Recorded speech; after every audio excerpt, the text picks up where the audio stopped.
Hello दोस्तों, कैसे हैं आप लोग।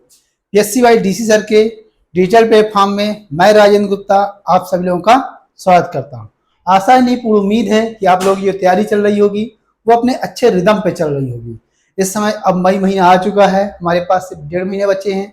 इसमें ज़रूरी ये है कि बचे हुए समय में हम उसको अच्छे तरीके से इस्तेमाल करें और अपनी तैयारी को पुख्ता करें।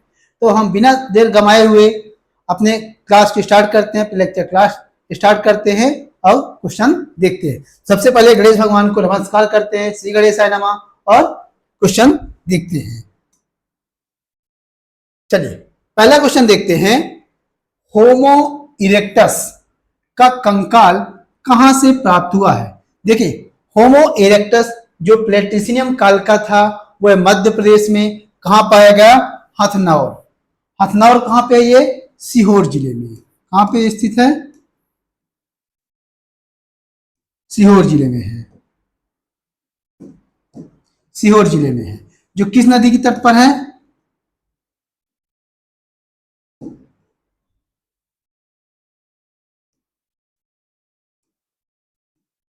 नर्मदा नदी के तट पर है।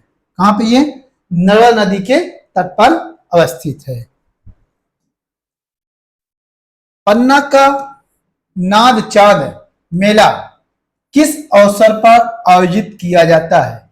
यह जो मेला है कौन सा, नाद चांद मेला है, ठीक है ना। ये कहां आयोजित होता है, मकर संक्रांति में। मकर संक्रांति कब आती है, 14 जनवरी को, ठीक है ना। तो ये कहां होता है, पन्ना। यह जो नाद चांद मेला है, यह एक मंदिर है वहां पर, जो किसको समर्पित है, भगवान शिव को। किसको समर्पित है, भगवान शिव को समर्पित है। चलिए नेक्स्ट देखते हैं। लोक देवता लाला हरदौल कहां से संबंधित है। तो लाला हरदौल जो लोक देवता है वो कहां संबंधित है, बुंदेलखंड की।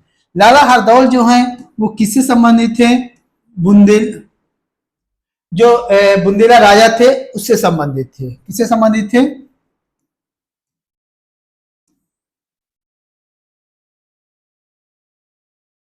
बुंदेला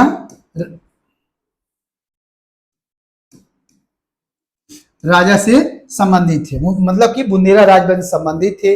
ऐसा कहा जाता है। इनकी जो समाधि बनी है, तो बुंदेलखंड में जब भी कहीं शादी अवसर होता है तो सबसे पहले जो पत्रिका होती है वो हरदौल के की जो चबूतरा है उसी में चढ़ाई जाती है, और ऐसी मन्नत मांगी जाती है कि हमारे शादी में सबसे पहला जो वहां उपहार है वो आपके दिया। मतलब ऐसी मान्यता है कि जो वहां मन्नत मांगता है वह जरूर होती है। मतलब कि जो शादी ब्याह में पहला वो होता है उनकी शादी सुखद बीतती है। तो लाला हरदौल कहां पे है, बुंदेलखंड पर है। चलिए नेक्स्ट क्वेश्चन देखते हैं। मांडू रूपमती महल का निर्माण किसने कराया था। तो मांडू में जो रूपमती का महल है उसका निर्माण किसने कराया था, आपके हाँ, बाज बहादुर ने। बाज बहादुर की रानी थी रूपमती, उन्होंने रानी रूपमती के लिए महल का निर्माण कराया था। ये कहां पे है, मांडू में। नेक्स्ट, मध्य प्रदेश पर्यटन संचालन की स्थापना कब हुई थी। तो मध्य प्रदेश में जो पर्यटन संचालनालय है उसकी स्थापना 1961 में की गई। कब, 1961 में। और ये कहाँ स्थित है, विंध्याचल भवन में अवस्थित, भोपाल में जो विंध्याचल भवन अवस्थित है वहां पर स्थित है। इसके अलावा हम बात करें मध्य प्रदेश में पर्यटन विकास निगम, मध्य प्रदेश पर्यटन विकास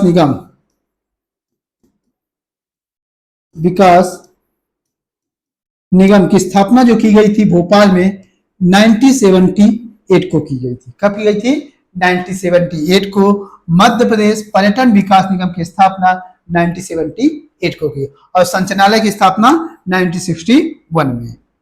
नेक्स्ट, ग्वालियर के किले को किसने भारत के किलों की माला में मोती कहा था। देखिए बात यह आ रही है कि जो ग्वालियर का किला है उस भारत के जितने भी किले हैं उनमें उसको मोती का नाम दिया गया। तो किसने दिया था, बाबर ने दिया था। बाबर जो उसकी पुस्तक का नाम है बाबरनामा,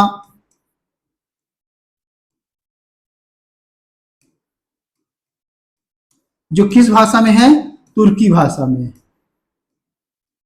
तुर्की भाषा में है। इस पुस्तक में उसने ग्वालियर के किले को मोती की उपाधि दी है।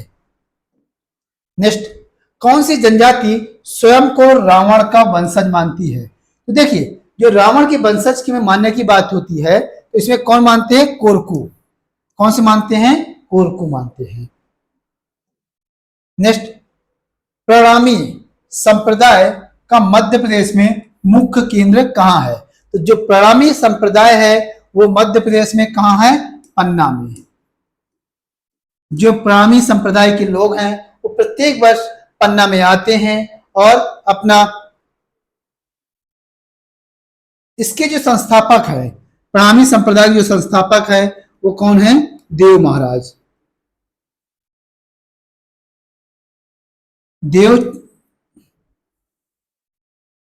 प्रणामी संप्रदाय के जो संस्थापक हैं वो कौन है?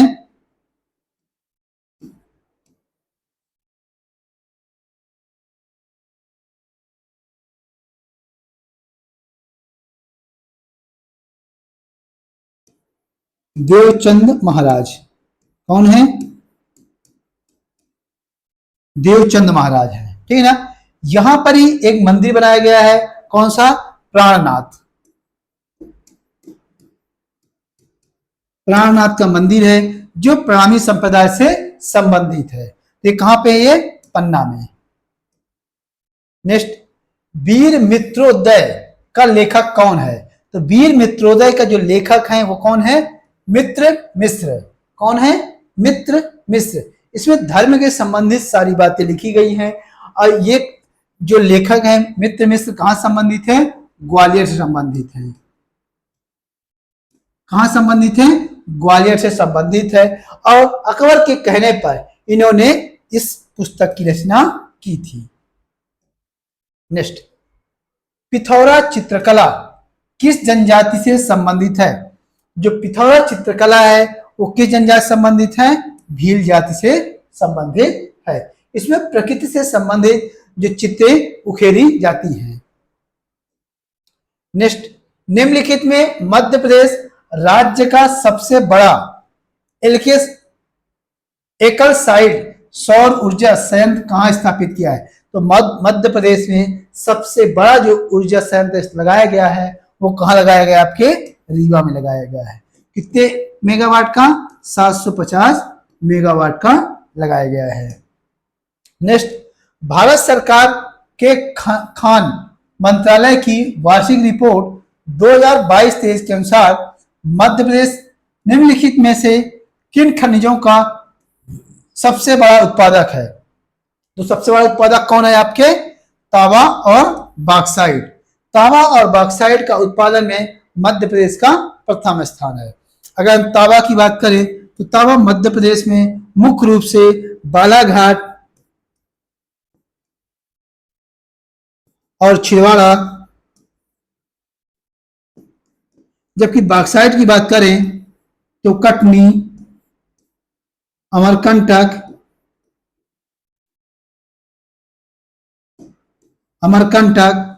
इसके अलावा रीवा, सतना आदि जिलों में भी बॉक्साइट का उत्खनन किया जाता है। और बॉक्साइट जो है वह एल्यूमिनियम का अयस्क है। इसके अलावा कटनी से अमरकंटक से जो भी बॉक्साइट का उत्पादन होता है उसे रेणुकूट में स्थित हिंडाल्को इस्पात संयंत्र में भेजा जाता है।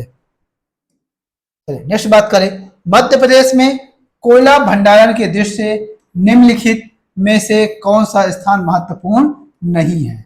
मतलब कि नीचे दिए गए हैं कौन सा ऐसा क्षेत्र है जहां कोयला उत्पादन नहीं होता है?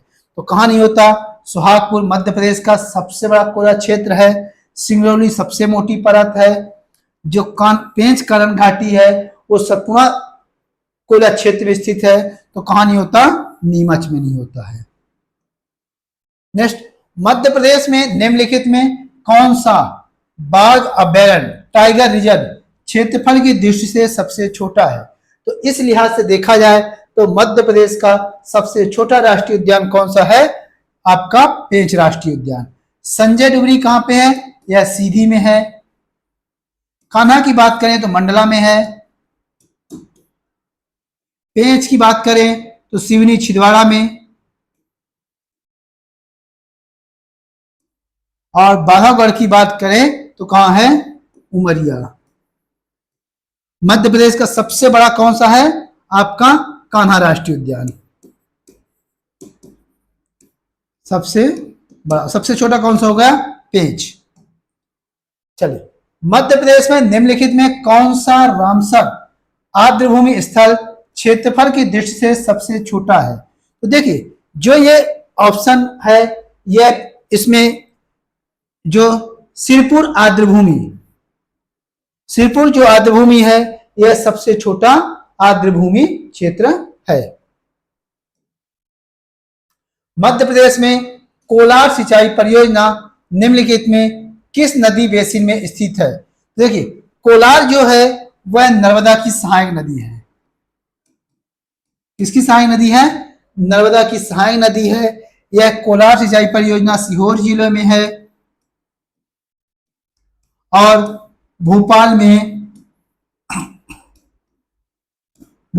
जो सिंचाई पेयजल की उपलब्धता इसी डैम से की जाती है। तो किस बेसिन का हिस्सा है, नर्मदा नदी बेसिन का हिस्सा है ये।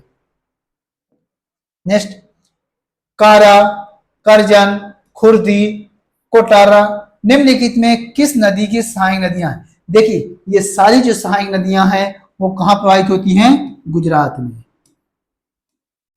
कहां प्रवाहित होती हैं, गुजरात में। और ये किसकी सहायक नदी है, नर्मदा की सहायक नदी है। किसकी नदी, नर्मदा की सहायक नदी है। नेक्स्ट, निम्नलिखित में किस जिले में अधिकतम औसत वार्षिक वर्षा होती है। तो क्वेश्चन ये पूछ रहा है कि निम्नलिखित में किस जिले में अधिकतम औसत वार्षिक वर्षा होती है। तो मध्य प्रदेश में अधिकतम औसत वार्षिक वर्षा कहां होती है, डिंडोरी जिले में होती है। क्योंकि ये जो क्षेत्र हैं, ये जो ग्वालियर की बात करें तो ग्वालियर मध्य प्रदेश के उत्तर जिला में है, जहां सबसे न्यूनतम वर्षा होती है। और उज्जैन धार की बात करें, ये मध्य प्रदेश के पश्चिमी क्षेत्र में है, यहाँ सबसे कम वर्षा होती है। डिंडोरी जो मध्य पूर्वी हिस्सा में होती है, इसलिए यहाँ पर सर्वाधिक औसत वर्षा होती है। नेक्स्ट बात करें, मध्य प्रदेश में निम्नलिखित में कौन सा बॉक्साइट क्षेत्र सम्मिलित नहीं है। तो कौन सा नहीं है, हीरापुर। क्योंकि हीरापुर कहां है, बालाघाट में।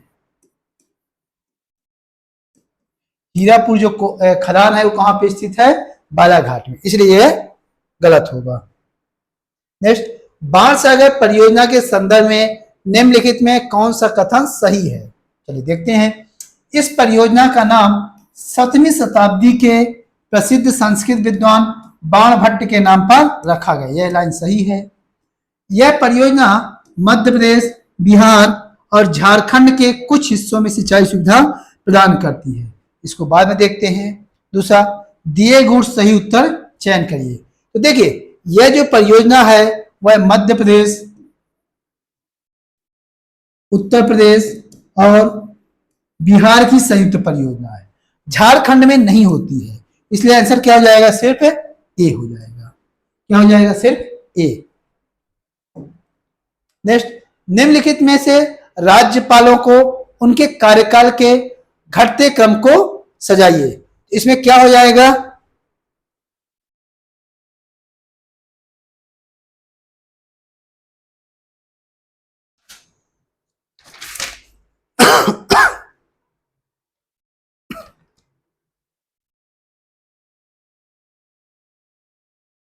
इसमें कौन सा हो जाएगा, डी। क्या हो जाएगा, डी। मतलब कि हमारे सबसे कम जो कार्यकाल रहा है वो श्रीमती आनंदी बेन पटेल का। इसके बाद किसका रहा है, सी, केसी रेड्डी।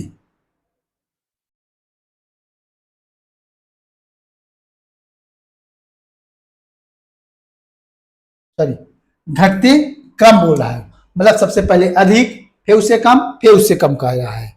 तो सबसे अधिक जो हुआ था आपके केसी रेड्डी, बलराम जाखड़, हाँ, केसी रेड्डी की हम बात करें, बी, नहीं, ठीक है, ये हमारा आंसर क्या हो जाएगा, डी। क्योंकि कह रहा है घटते क्रम में, सबसे पहले न्यूनतम किसका था, फिर किसका, फिर किसका। तो हमारा आंसर क्या होगा, डी है।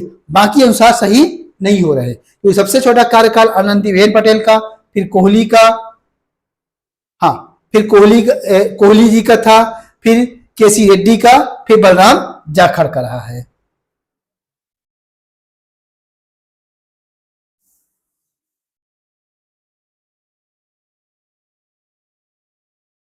एक सेकंड, इसको उनको हम कंफर्म कर ले, फिर आप लोगों को बता।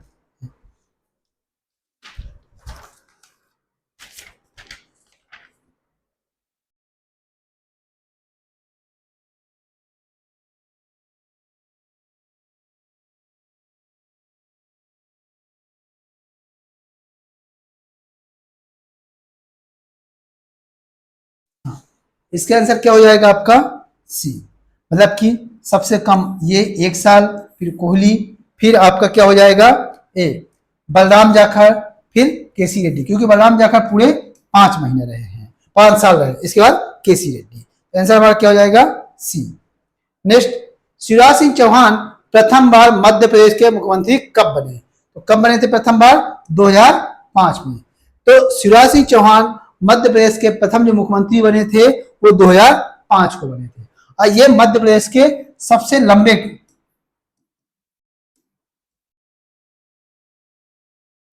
लंबे समय तक मुख्यमंत्री पद पर रहे हैं। नेक्स्ट, पंडित कुंजीलाल दुबे राष्ट्रीय संसदीय विद्यापीठ स्थित है। तो पंडित कुंजीलाल दुबे जो राष्ट्रीय संसदीय विद्यापीठ है वो कहाँ स्थित है, आपके भोपाल में अवस्थित है। कहाँ अवस्थित है, भोपाल में। नेक्स्ट, मध्य प्रदेश राज्य निर्वाचन आयोग अस्तित्व में आया। तो मध्य प्रदेश राज्य निर्वाचन आयोग अस्तित्व में आया, कब अस्तित्व में आया था, 15 फरवरी 1994 में। कब आया था, 15 फरवरी 1994 को। अब आप बात करें तो मध्य प्रदेश के जो प्रथम निर्वाचन आयोग के मुख्य निर्वाचन आयुक्त कौन थे, एन.बी. लोहानी। कौन थे, एन.बी. लोहानी। वर्तमान में कौन है, बसंत प्रताप सिंह।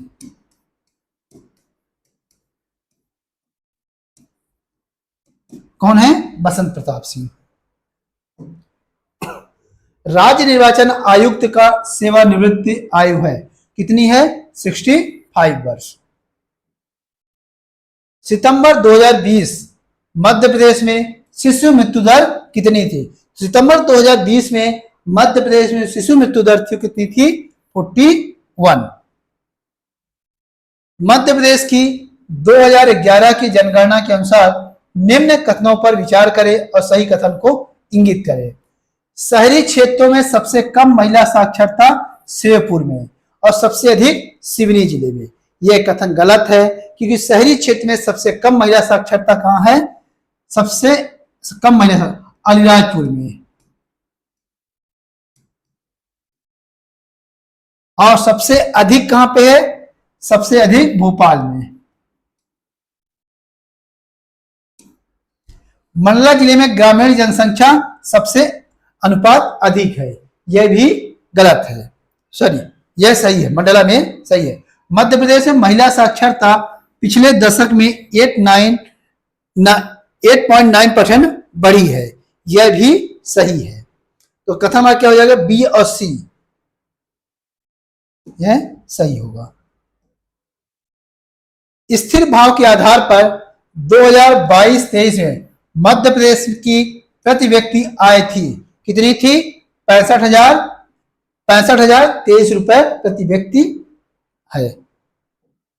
नेक्स्ट, मध्य प्रदेश के निम्नलिखित किस शहर को स्वच्छ भारत मिशन के तहत भारत सरकार से 5 सितारा रेटिंग प्राप्त हुई है? तो किसको मिले ये, आपके इंदौर को। नेक्स्ट, बाजरे की फसल है, देखिए बाजरा जो है वह मोटे अनाज के अंतर्गत आता है, यह खरीफ की फसल है। किसकी फसल है, खरीफ की फसल है। नेक्स्ट, मध्य प्रदेश के मुख्यमंत्री द्वारा लाडली बहना योजना को कहां से शुरू किया गया था, जबलपुर से शुरू किया गया था। नेक्स्ट, किस लेखक को साहित्य अकादमी ने हिंदी साहित्य के युवा पुरस्कार 2023 से सम्मानित किया था? तो किसको किया था, अतुल कुमार राय को, ये किस राज्य से संबंधित है? मध्य प्रदेश से नहीं है, बिहार से है। और अडानी का एक संस्था चलती है, उस संस्था के द्वारा इसको दिया गया था। सिकल सेल एनीमिया मिशन 2047 का शुभारंभ किस राज्य से किया गया? इसे कब 1 जुलाई सन 2022 को किया गया? किसके द्वारा? मध्य प्रदेश में शहडोल जिले से किया गया था। कहां से किया गया था? शहडोल से किया गया था। और इसमें 2047 तक सिकल सेल एनीमिया को खत्म करने की बात कही गई है। गांव की बेटी योजना किस राज्य से जुड़ी हुई है? तो गांव की बेटी योजना मध्य प्रदेश से जुड़ी हुई है, जिसमें जो गांव की बेटी होती हैं जब कॉलेज में पहुंचती हैं तो उनको कुछ छात्रवृत्ति टाइप की दी जाती है। नेक्स्ट, कुनो राष्ट्रीय पार्क में लाए गए चीते किस देश से आए थे? किस देश से आए थे? नामीबिया से आए थे। नेक्स्ट हम बात करें, हिंडोला महल मध्य प्रदेश के किस जिले में अवस्थित है? तो हिंडोला महल मध्य प्रदेश में कहां अवस्थित है? धार जिले में। नेक्स्ट, हाल ही में शुद्ध किए गए डाक कर्मयोगी पोर्टल का क्या उद्देश्य है? तो इसका जो उद्देश्य है कर्मचारियों को प्रशिक्षण करना, मतलब कि जो डाक विभाग के कर्मचारी हैं उनको डिजिटली रूप से साक्षर करना। हाल ही में स्मिता कुमारी को किस क्षेत्र में विशेष उपलब्धि के लिए Guinness book of the world record में सम्मिलित किया गया है? तो किसके लिए सम्मिलित किया गया है? योगा के लिए सम्मिलित किया गया है। नेक्स्ट, मध्य प्रदेश के किस निम्नलिखित जिले में सर्वाधिक वन क्षेत्र है? तो मध्य प्रदेश में जो सर्वाधिक वन क्षेत्र है वो कहां पे है? बालाघाट जिले में। नेक्स्ट, मध्य प्रदेश की लोक वानिकी योजना के संबंध में निम्नलिखित कथन पर विचार कीजिए। चलिए देखते हैं। जनता स्वयं संगठन और निर्वाचित निकायों के माध्यम से लोक वानिकी करेंगे, यह कथन सही है। यह निजी भूमि पर वानिकी के विकास को प्रोत्साहित करती है, यह भी कथन है। लोक वानिकी योजना 1999 में शुरू हुई, यह भी कथन सही है। इस योजना का मुख्य उद्देश्य उपेक्षित और निम्नकृत भूमि को वैज्ञानिक प्रबंधन को बढ़ाना है, मतलब उपयुक्त सभी होगा, डी। नेक्स्ट, चंबल क्षेत्र में रहने वाले विशेष पिछड़ी जनजाति कौन सी है? तो चंबल क्षेत्र में कौन सी जनजाति निवास करती है? सहरिया जनजाति निवास करती है। बैगा को कुल कितने गोत्र होते हैं? तो बैगा कुल कितने गोत्र होते हैं? 6। अगरिया जनजाति का मुख्य आजीविका क्या है? तो अगरिया जनजाति की मुख्य आजीविका जो साधन है वह लोहा गलाना है। वीरांगनी दुर्गावती की शादी निम्नलिखित में से किस गौड़ शासक के साथ हुआ था? तो किसके साथ हुआ था? दलपत राय। किसके साथ हुआ था? दलपत राय के साथ। नेक्स्ट, निम्नलिखित में कौन भारतीय आदिवासी के रॉबिनहुड के नाम से प्रसिद्ध है? कौन था? टांट्या भील।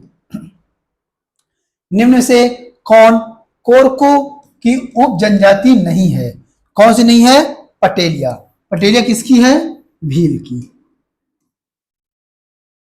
नेक्स्ट, भीली गुड़िया का केंद्र निम्नलिखित में से किस जिले में स्थित है?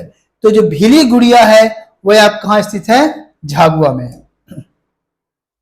देवी अहिल्या सम्मान पुरस्कार निम्न में से किस से जुड़ी हुई महिलाओं को दिया जाता है? किसको दिया जाता है? लोक कला एवं आदिवासी कला से लोगों को दिया जाता है। नेक्स्ट, निम्नलिखित में से कौन से नृत्य भारिया जनजाति से संबंधित नहीं है? तो भारिया जनजाति से जो संबंधित नहीं है वो कौन सा है? आपके दहरा और दहरिया। नेक्स्ट, बैगांव में गांव के पुरोहित को क्या कहा जाता है? तो गांव में जो गांव का जो पुरोहित होता है उसे क्या कहा जाता है? देवार कहा जाता है। नेक्स्ट, भारतीय मनोरंजन संस्थान स्थित है, कहां स्थित है? भोपाल। कब स्थापित हुआ है? 1982। किसके सहयोग से? स्वीडन के सहयोग से। चलिए, थैंक यू। इस तरीके से हम लोगों के क्वेश्चन कंप्लीट हुए और आप लोग पढ़ते रहिए और लगातार जो आपके पास ऑब्जेक्टिव बुक हो उसको प्रयास करते रहिए। Thank you.